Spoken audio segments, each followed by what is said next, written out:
Bismillahirrahmanirrahim. Assalamualaikum warahmatullahi wabarakatuh. Jumpa lagi di YouTube channel Belajar Jadi Guru Hebat Guru Profesional. Baik anak-anakku, pada pertemuan kali ini izinkan Pak ini ya untuk share tentang materi besaran dan turunan, besaran dan pengukuran. Oke.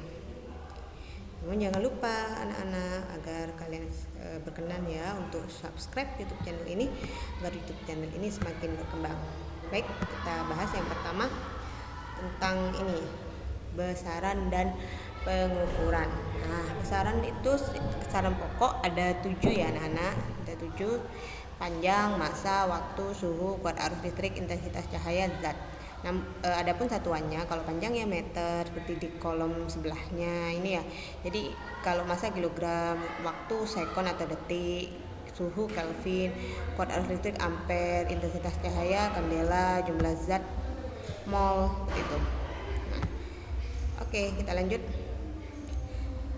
Satuan itu ya, satuan secara internasional itu ada 2. Yang pertama sistem satuan MKS dan CGS. MKS itu meter, kilogram, sekon. CGS cm, gram, sekon. Alat ukur yang pertama yang kita akan bahas alat ukur panjang. Yang pertama mistar. Mistar itu alat ukur dengan ketelitian sampai 0,1 cm atau 1 mm. Pada pembacaan skala kedudukan mata, pengamat harus tegak lurus dengan skala mistar yang dibaca. Itu ya mistar atau penggaris. Lalu yang kedua ada jangka sorong ya. Jangka sorong itu dipakai untuk mengukur suatu benda dengan panjang yang kurang dari 1 mm. Skala terkecil atau tingkat ketelitian pengukurannya sampai dengan 0,01 cm atau 0,1 mm. Umumnya jangka sorong digunakan untuk mengukur panjang suatu benda, diameter bola, tebal uang logam, dan diameter bagian dalam tabung. Jangka sorong memiliki 2 skala pembacaan, yaitu skala utama atau tetap yang terbaca pada rahang tetap jangka sorong. Skala yang kedua ada skala nonius, mohon maaf kalau rame, yaitu skala yang terdapat pada rahang sorong yang dapat digeser atau digerakkan. Itu digambar ya, kalau yang diam tuh skala tetap yang bisa digerakkan, skala nonius. Oke, selanjutnya mikrometer. Mikrometer sekrup hampir sama dengan jangka sorong, cuma beda bentuk ya. Ini alat ukur panjang dengan tingkat ketelitian terkecil yaitu 0,01 mm atau 0,001 cm. Skala terkecil atau skala nonius pada mikrometer sekrup terdapat pada rahang geser, sedangkan skala utama terdapat pada rahang tetap. Mikrometer sekrup digunakan untuk mengukur diameter benda bundar dan plat yang sangat tipis. Seperti itu ya. Misalnya ini ya hasil pembacaan. Ini yang tetap ya, 10 ya. Kita lihat ada 11, 12, ini 13 ya. Lalu ada separuhnya berarti 13,5 mm. Ditambah yang skala yang berhimpit ya. Di sini kan ada 15 ya yang ini ya. Kemudian 16, 17. Berarti ditambah 0,17. Jadi hasilnya itu adalah 13,5 ditambah 0,17, hasilnya 13,67 mm. Seperti itu.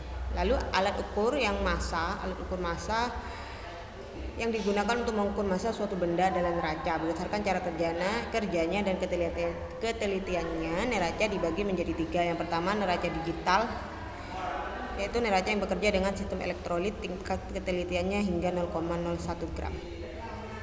Lalu selanjutnya ada neraca Auhaus, yaitu neraca yang tingkat ketelitiannya hingga 0,01 gram.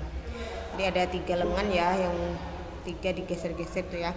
Kemudian neraca sama lengan, neraca yang tingkat ketelitiannya mencapai 1 mg atau 0,001 gram. Jadi sama lengan ya, namanya sama. Oke, kita lanjut ke alat ukur. Alat ukur yang kita ketahui ya, seperti biasa ada arloji ya. Kemudian ada stopwatch, ketelitian kalau arloji 1 sekon, stopwatch itu 0,1 sekon, lebih cepat lagi ya, 0,1. Yuk kita lanjut alat ukur suhu ya, suhu zat termometer dengan bahan zat cair, termometer laboratorium. Jadi ini alat ini biasanya digunakan untuk mengukur suhu air dingin atau air yang sedang dipanaskan. Termometer laboratorium menggunakan raksa atau alkohol sebagai petunjuk suhu. Raksa dimasukkan ke dalam pipa yang sangat kecil atau pipa kapiler. Kemudian pipa dibungkus dengan kaca yang tipis. Tujuannya agar panas dapat diserap dengan cepat oleh termometer. Seperti itu. Kayaknya aku sudah ini deh. Terima kasih ya telah menyimak, mudah-mudahan bermanfaat. See you next video, bye.